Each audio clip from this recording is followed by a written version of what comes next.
امتحان گاہ میں تیاری کرتے ہیں، تیاری کر کے بیٹھتے ہیں تاکہ نتیجہ اچھا آئے. یہ زندگی امتحان گاہ ہے جس میں اللہ تعالیٰ نے خیر و شر کے ذریعے آزما رہا ہے. وَلَنَبْلُوَنَّكُمْ بِشَيْءٍ مِّنَ الْخَوْفِ وَالْجُوعِ وَنَقْصٍ مِّنَ الْأَمْوَالِ وَالْأَنفُسِ وَالثَّمَرَاتِ وَبَشِّرِ الصَّابِرِينَ. ہم تمہیں آزماتے ہیں زندگی میں، کبھی خوف کے ذریعے، کبھی امن کے ذریعے، کبھی خوف کے ذریعے، کبھی بھوک اور پیاس کے ذریعے، کبھی انعام دے کر، کبھی انعام چھین کر، کبھی اولاد دے کر، کبھی اولاد لے کر، کبھی منافع کاروبار کے دے کر، کبھی نقصان کرا کے. اپس اور ڈاؤنز کی شکل میں ہم آزماتے ہیں. اور پھر فرمایا کہ خوشخبری دے دی جائے ان کو جو ان تمام احوال میں صبر اور استقامت کے ساتھ.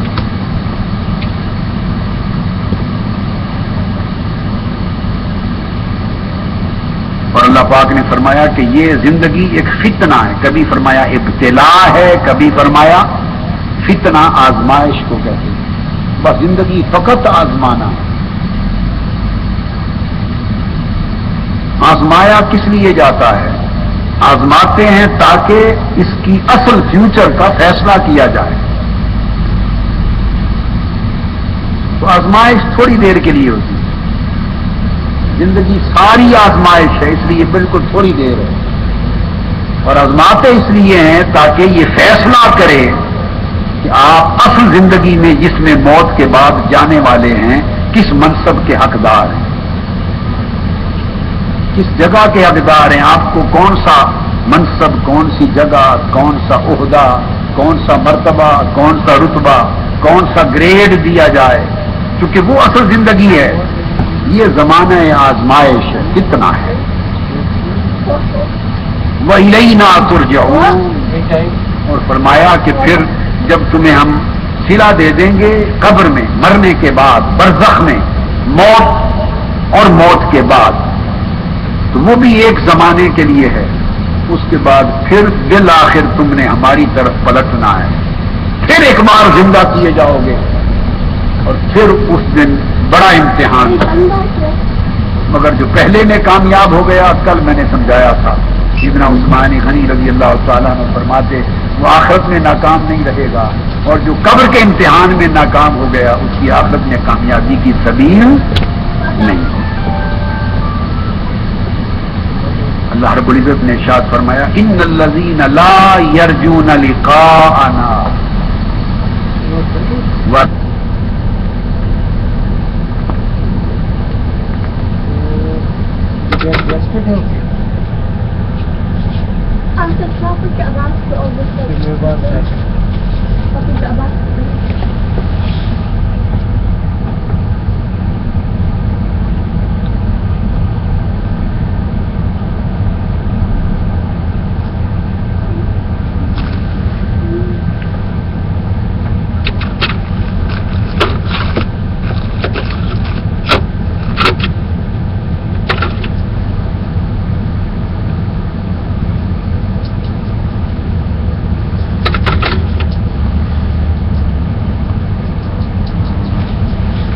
بالحیات الدنیا واطمئنوا بها والذین هم عن آیاتنا غافلون اولئک مأواهم النار بما كانوا یکسبون. سورہ یونس میں آیت نمبر 7 اور 8 فرمایا کہ ایسے لوگ بھی ہیں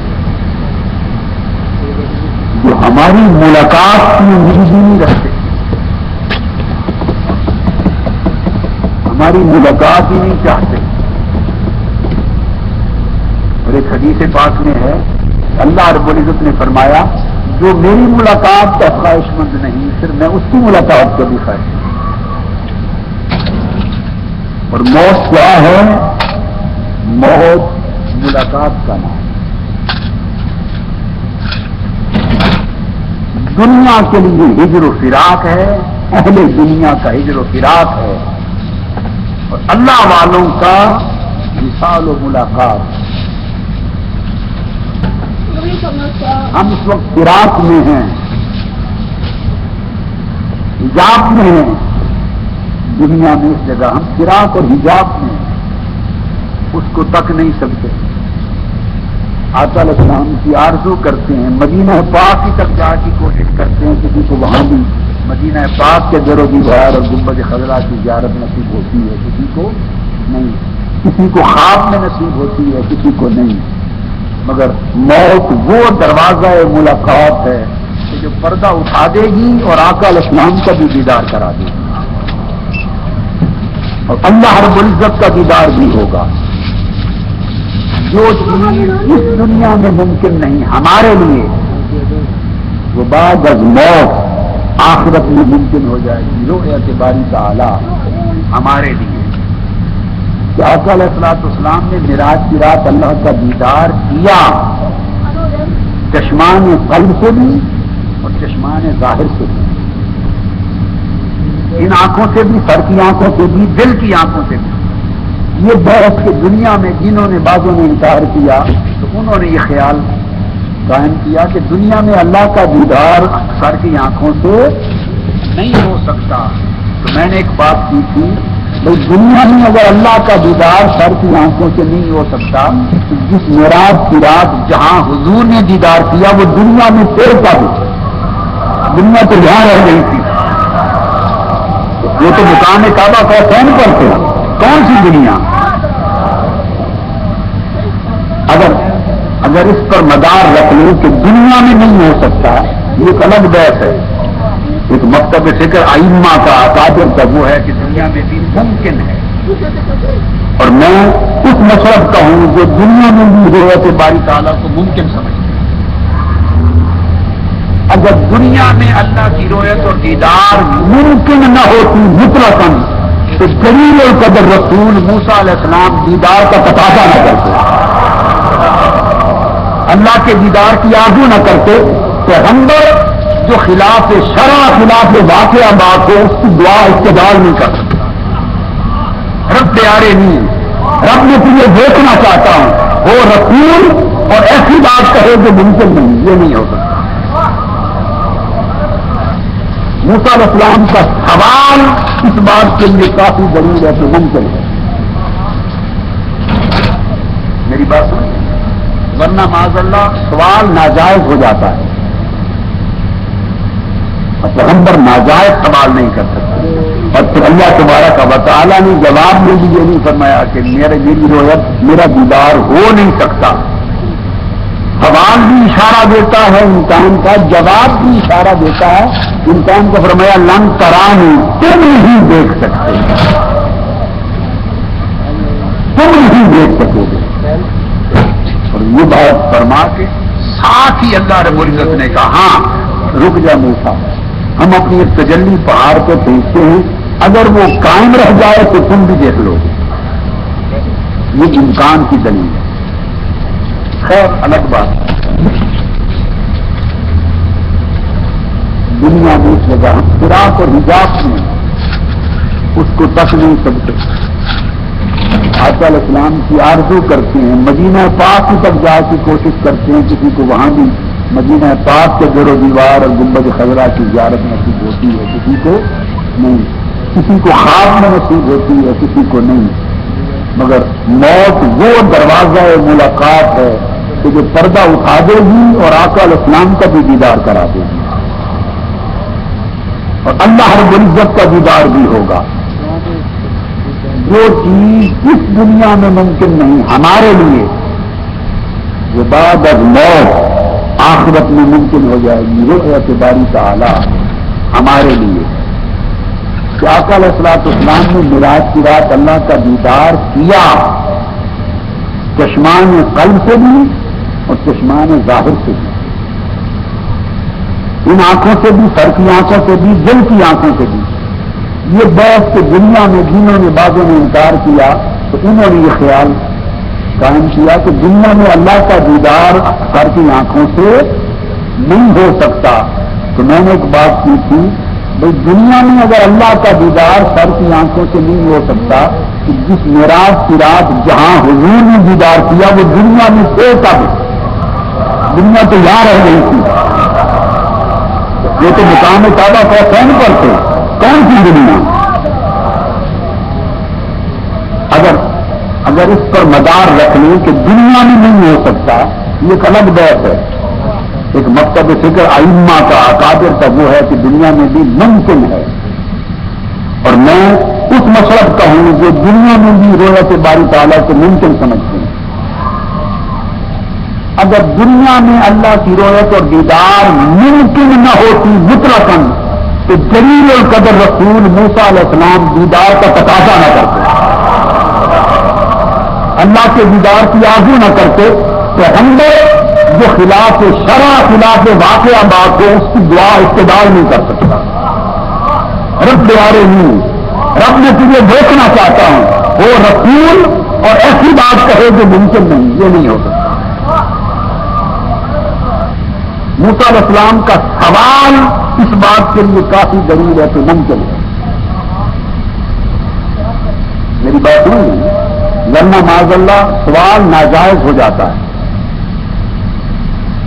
اور پیغمبر ناجائز سوال نہیں کر سکتے. اور پھر اللہ تبارک و تعالیٰ نے جواب میں بھی یہ نہیں فرمایا کہ میری رؤیت میرا دیدار ہو نہیں سکتا. سوال بھی اشارہ دیتا ہے انسان کا، جواب بھی اشارہ دیتا ہے انسان کو. فرمایا لن ترانی، تم نہیں دیکھ سکتے، تم نہیں دیکھ سکو گے. اور یہ بات فرما کے ساتھ ہی اللہ رب العزت نے کہا ہاں رک جا موسیٰ، ہم اپنی ایک تجلی پہاڑ پہ پھینکتے ہیں، اگر وہ قائم رہ جائے تو تم بھی دیکھ لو گے. یہ امکان کی دلیل ہے. خیر الگ بات،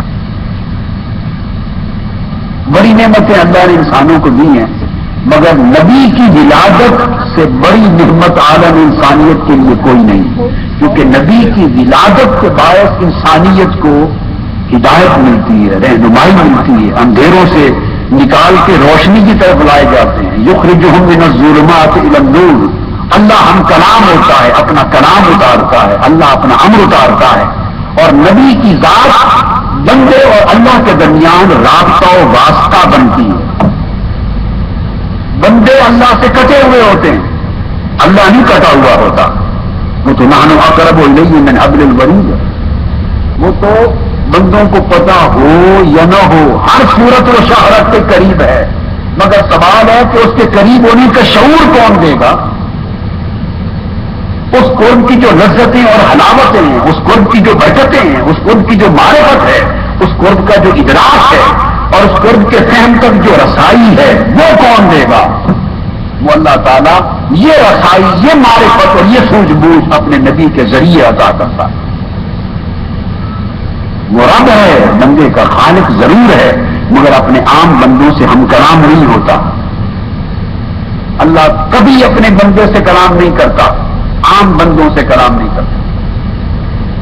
فرمایا ما کان لبشر ان یکلمہ اللہ. اللہ کسی بشر کی یہ شان، مجال اور طاقت اور صلاحیت ہی نہیں ہے کہ اللہ اس سے ہم کلام.